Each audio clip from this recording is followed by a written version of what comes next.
He does clarify matters. Dean, you do a lot of charity work. I believe you've done some work with Africa. The point being, whether these guys have an never mind, a motive, whether they have another motive, my God.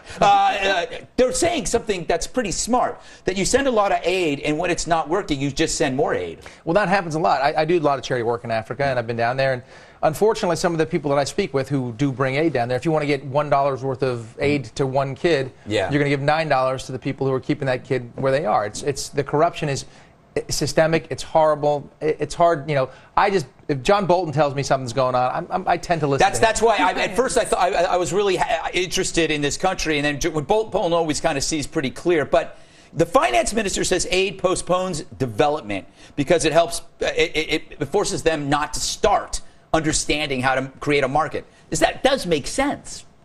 I got distracted. I'm sorry. We're talking about the stimulus packages. They postpone the basic solutions to crucial problems by tentatively ameliorating their manifestations without tackling the root cause. The stimulus, right? Is that what we're talking about? Yes, exactly. I'm sorry. Nicely done. Dana, do you think Bolton is onto something? Greg, with all of the authority of a man who has recently Googled Eritrea, I can tell you that they carried out an impressive infrastructure program throughout their civil war and through the aughts. Really? So, development doesn't seem to be the problem, at least not in the way that it is in a lot of other countries in similar situations. So basically they are doing this to get people out of there so they can wage war in Ethiopia. They may be. Bill? I'll have to do more Googling. Bill, never mind Eritrea. Dependence never breeds success, only more dependence. Look at you.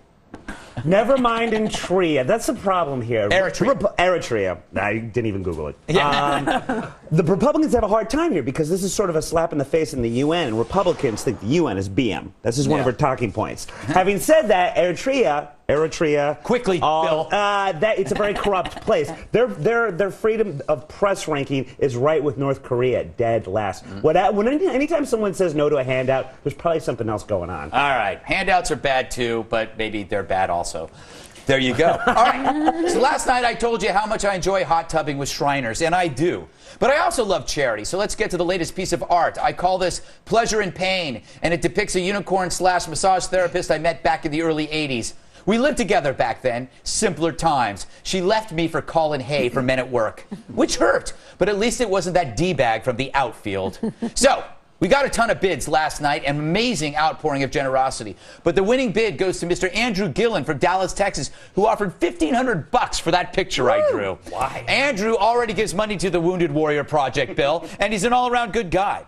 Anyway, next week, we're going to change things up. Our next art auction, we're going to try a different charity. We love the Wounded Warriors Project, but we'd like to spread the wealth around, to quote our Kenyan-born president, Barack Hussein Obama. Wow. No, so for the next bidding, the proceeds will go to TAPS, a nonprofit group that provides grief counseling and support programs to the children and spouses of fallen soldiers. If you want to check them out, go to taps.org to learn more about the organization.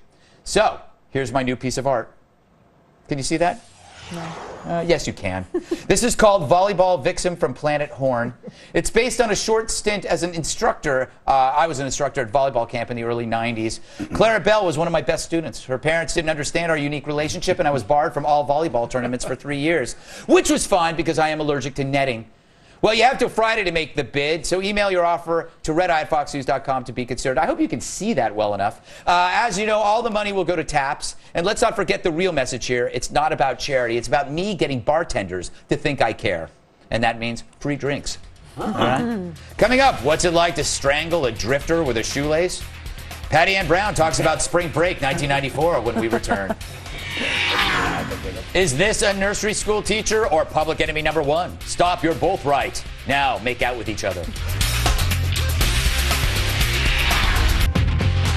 So you want to make death threats against public officials and not get arrested? It's easy. Just make sure the officials are Republicans. That's the message coming out of Wisconsin, where a 26-year-old woman faces charges for sending threatening emails to 16 Republican state senators, but hasn't been arrested. Catherine Windles admits to sending the letters because she was angry over the Republicans' budget repair bill. In the letters, Windles said crap like, "Please put your things in order because you will be killed, and your families will also be killed due to your actions in the last 8 weeks. And we have all planned to assault you by arriving at your house and putting a nice little bullet in your head. Nice. And we have also built several bombs that we have placed in various locations around the areas in which we know that you frequent. And, of course, we will get rid of you, in which I mean kill you. Thanks for pointing that one out. She sounds like a charming lady, but at least she's not a nursery school or a kindergarten teacher. Oh, wait, she is. So 2 weeks ago, the Wisconsin Department of Justice referred the case to the Dane County DA's office, which did nothing until Thursday when it filed the charges.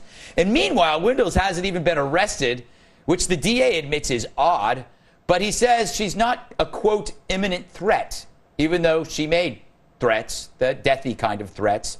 It's all enough to make a cat fight with a blowdryer.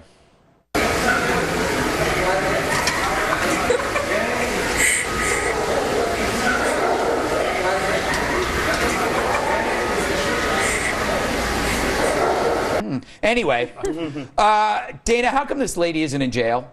I have no good answer for that. It's bizarre. It is bizarre, isn't it? Yeah. Well, I think it's pending, right? I mean, she could go to jail. She could go to jail, but she should be in jail because she's dangerous. Right, you can be arrested right after you're charged. I mean, Right. Yeah. She has not been arrested after being charged. Yeah, which is weird. Dean, what do you make of this? I just don't want her teaching my son in nursery school. Yeah. That's just fright. How could she not be in jail? Yeah. If someone made those threats against my son, you gotta believe they'd be in jail. Or I bet you she had her students write the threats. There were a lot of misspellings. Brilliant, yeah.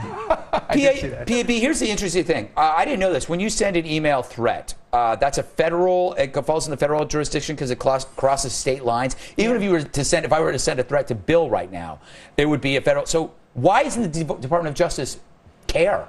Why is it not a big deal to them? You know, I blame the media, Greg, the mainstream media. I seriously do. There's no pressure coming. I mean, the media downplays stories like this. They're desperate to make the Tea Party look violent and radical, even though the Tea Party has been, you know, peaceful. And then you have a woman here who's making actual threats, and you have other people committing actual acts of violence, and the media just downplays it or just refuses to cover it altogether. And what happened to all the new tone stuff? After the Tucson horror, we were admonished that we had to play nice, except there was this huge exception. Right. What was going on in Madison? Right. I don't get it. The president told us that play nice. Right. The new civility only applies to one side. No, the new civility is not realistic because when you think of like America as this idea of all these different people can work together, that's like an amazing technology that lets you go past countries where you got to be French, right? Yeah. But it works as long as you're expanding, and once you begin to get poorer, then you fall apart, right? And that's what you're seeing. The only upside to this story is that I found out by doing the research, it's actually legal to send death threats to Bill. Yeah, that's what I don't like about this story. This woman could possibly get jail time. She hasn't yet for threatening stupid Scott Walker. But if someone makes fun of me on Twitter, they get 8,000 more followers. Yeah, that's true. They should not be rewarded for my death threats. What? Twitter death threats are not. No, taken seriously. they're not. But if you put it on YouTube to a video, you can. That's a crime. It's amazing. But you know what? It's because they're Republicans, and it's the media. It's one chick. No, they're siding with the union. I'm not gonna, isolated incidents work for our side as well. Oh, we have many more. You guys don't have copyright. We have many more to choose from. All right. Do you have a comment on the show like Bill's a turd? Email us. It's redeye@foxnews.com. And to leave a voicemail on my direct line, call 212-462-5050. Seriously, biologically, he is a turd. No, and I'm not. I can talk. Halftime, you're a talking turd. The halftime report from TV's Andy Levy. He's also a, you know what? Tonight's halftime report is sponsored by dinosaurs, those large, chiefly terrestrial, carnivorous, or herbivorous reptiles of the Mesozoic era that may or may not have been real, depending on who you ask. Thanks, dinosaurs.